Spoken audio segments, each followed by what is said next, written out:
Alright there geezers, Jules here from FGS, home of the Future Games Show, and I tell you this for none, if there is one thing I love the most about this current era of gaming, it is how developers are implementing tech in interesting and unique ways. Now while many may fawn over graphics that make your PCs melt and sweat into a pool of lava, I'm over here licking myself raw at all of the interesting mechanics and features that recent games have doled out to you, the player. Some do away with well-worn and very tired tropes, others are only possible thanks to new technology, and some are so bloody amazing that it's honestly shocking that they haven't really been implemented before. So you know what, let's have a chat about them today. As I'm Jules, this is FGS, and these are 8 amazing, groundbreaking features in recent video games. Also, by the way, big shout out to the PCG and Games Radar teams who helped come up with suggestions for this list. Fingers crossed that you will see a few of their beautiful faces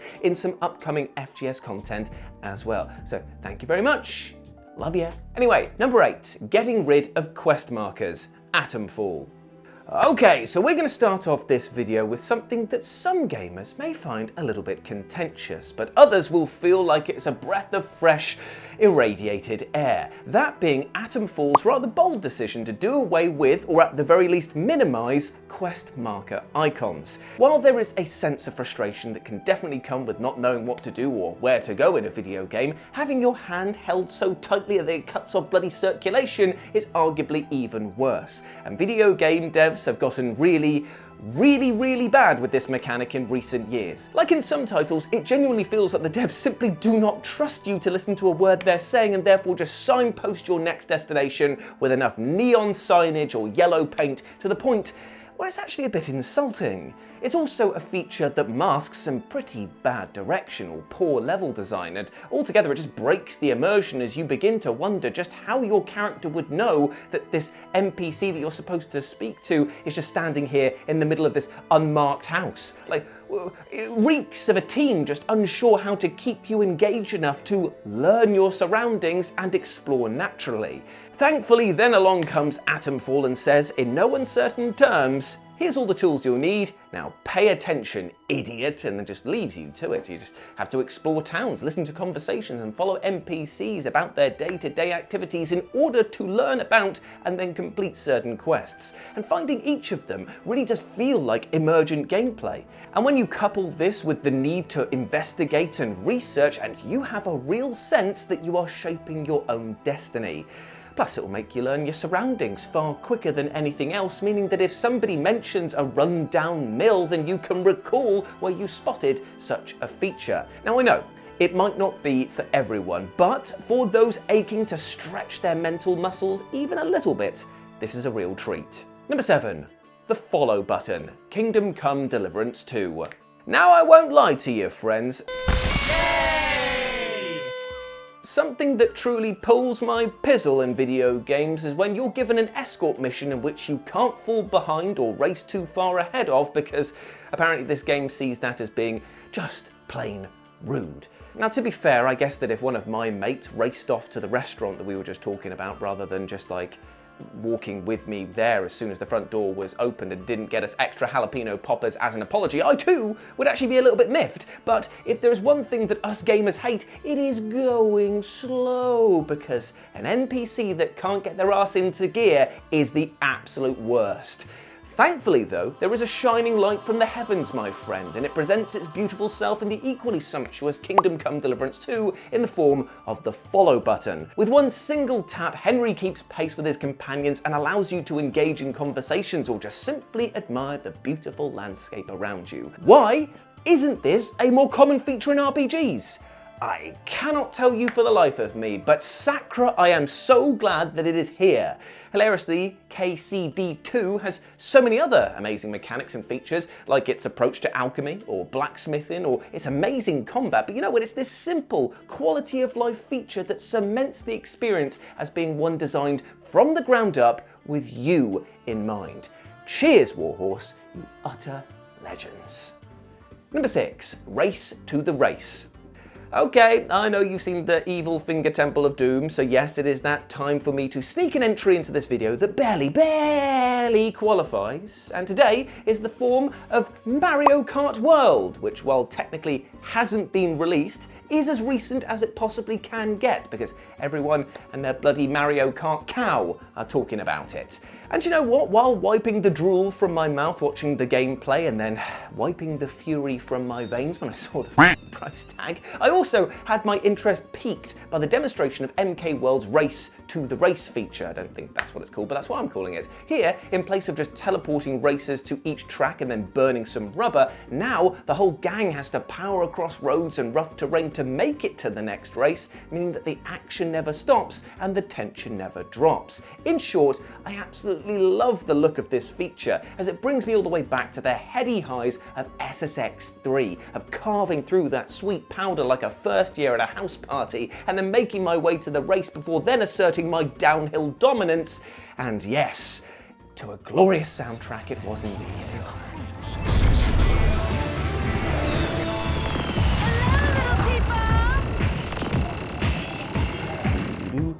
That's where, by the way, I came to fully appreciate and fully fall in love with the band Thrice. Fantastic, fantastic, my friends.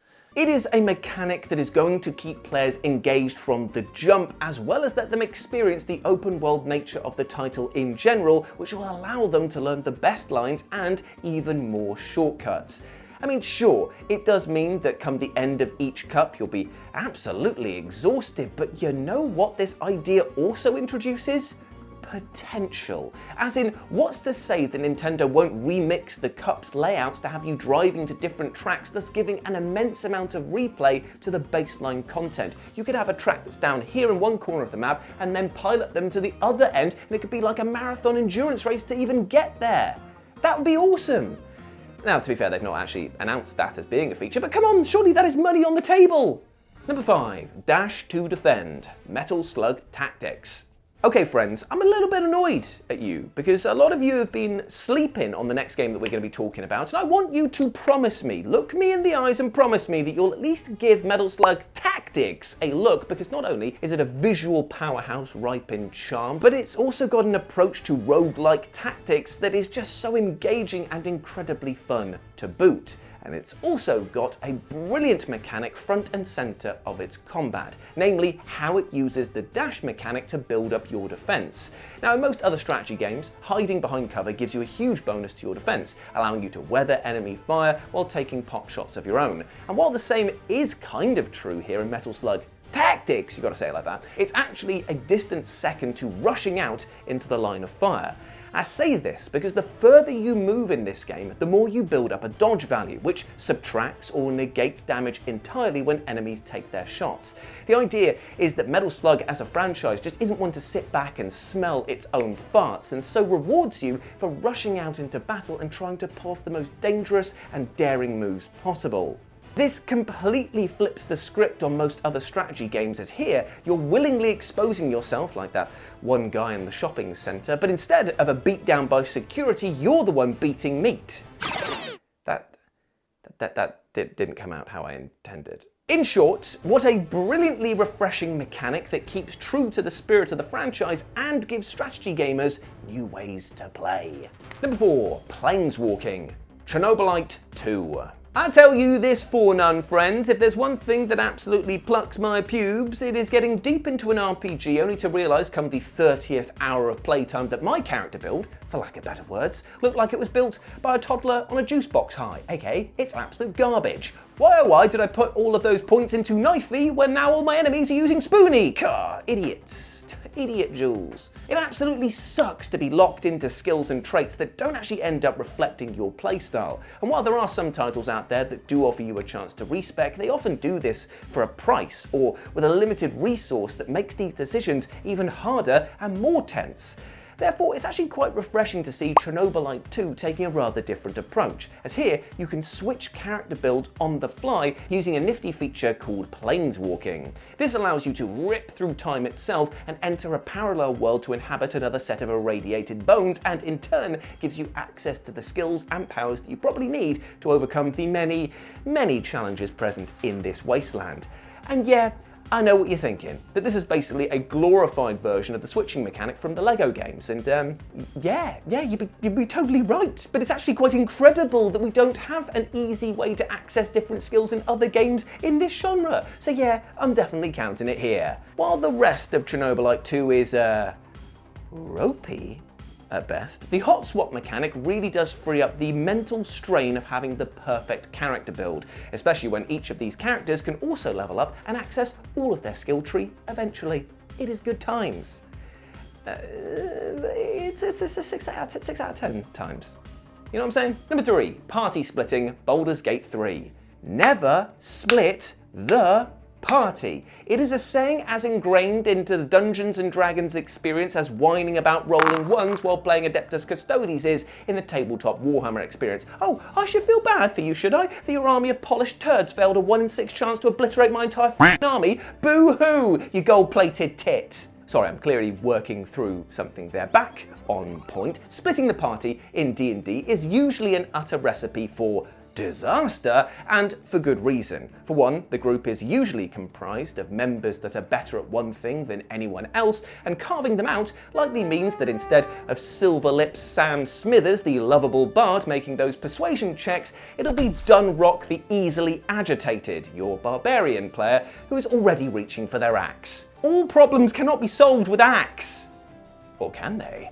And the second reason that this sucks is that if you've ever been the DM of your tabletop sessions, you'll know how arduous it is to keep track of all of these multiple threads, especially when all of them stand to derail your intricately written plot. So it was with eyebrows raised to dangerous levels when Boulderscape III not only included the party split feature, but also encouraged people to use it. Thankfully, this mechanic was implemented by Larian so well that it's become one of my favourite features in a game that is positively stacked with them. Here you can order individual party members to leave the group and enact their own special missions, or speak to NPCs, or scout ahead disarming traps and setting up ambushes, and all of this allows so much more tactical flexibility that allows you to then roleplay even further as a result. It is delicious.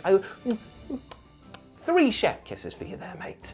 Pulling off the perfect surprise attack is enough to leave you irradiating self-satisfaction to a nauseating level. And once again, you have to thank Larian for including a feature that many would have never complained about missing, but are now able to micromanage their party like never before. Number 2, auto-battling, Metaphor Riantasio. While having a name that makes me adopt a nebulous theatrical accent, Riantasio isn't one to make players chew the scenery over and over again when it comes to its battles. While many RPGs of the same cloth would force players to churn through the same enemies over and over and over again in a grind fest for the ages, the clever minds at Atlas decided to implement an auto-battler mechanic that is far more considerate of your time. Here you can simply let the game take control of your party members for the battle, speeding things up immensely and allowing you to save mental energy for the big bosses or new enemies. It's honestly insane that most RPGs don't have this feature and are just too content to force gamers into repetitious and sometimes drawn out fights for no reason other than to pad their runtime. Riantasio isn't the first to implement this mechanic, but it sure does feel like the best, mainly because the AI isn't afraid to use skills and items to get the job done quickly, meaning that your downtime is as short as possible. And you know what, hey, if you're an item or MP hoarder, then you can always turn this feature off, but trust me, the time and the frustration that you'll save having it on is worth way more than whatever few items and potions that it used to get the job done. This is a player-first game design mechanic, and now it is a mark against RPGs that don't have it, at least in my eyes. And number 1, the battle system, Pairs and Perils. Sometimes when reinventing the wheel in video games, you don't need to look forward, you need to go back. And when it comes to Pairs and Perils, we're going way back, because the battle system present here is based on matching pairs of cards, similar to like the first game that you probably ever played as a kid. Except here, if you can't switch on that short-term memory, you'll end up as a short-term adventurer and likely die to the many monsters that you'll face. In a wonderful twist on the deck builder formula, Pairs and Perils gives players a chance to create create their own deck of adventurers, items, and weapons, and then challenges their memory skills as they try to match pairs in order to attack, heal, and cast spells. It's such a wonderfully simple change to the standard dungeon crawling experience, but one that will make you laugh and cry and feel strangely smug when you happen to guess 2 random cards and they just actually match. But the best part is that this idea is the perfect example of delivering a concept as simply as possible to the player. There's no walls of text, there's no online guides or inner workings of things that you need to work out or dig through layers in order to understand what's going on. It's just matching pairs and giving yourself a little dopamine hit each time you successfully remembered placements and pairs. What more could you want? It's brilliant! And there we go, my friends. Those were 10 recent groundbreaking mechanics that we just think are absolutely awesome. I'd probably shorten that title into something more YouTube friendly going forward, but I hope that you enjoyed it nonetheless. Let me know what you thought about it down in the comment section below. And if you want to chat to me further, you can do so by going over to Blue Sky, where I'm at RetroJ, but the O is a 0. Or you can follow my lovely editor, Mark, who's over on here on his social medias. But before I go, my friends, I just want to say one thing. Even though we spoke today about groundbreaking, awesome, and sometimes amazing mechanics, you know what else is amazing? You, my dude at home watching this video. Thank you very much for the support. I do really appreciate it. So let me pay it back to you. I hope you treat yourself well with love and respect, because you deserve the best things in life, all right? Don't let anything or anyone else tell you otherwise. You are a massive ledge and you deserve the good things in life. All right? So treat yourself with that bit of kindness. Go out there and just be like, puff your chest out a little bit. Say like, go on then, world, let's have some.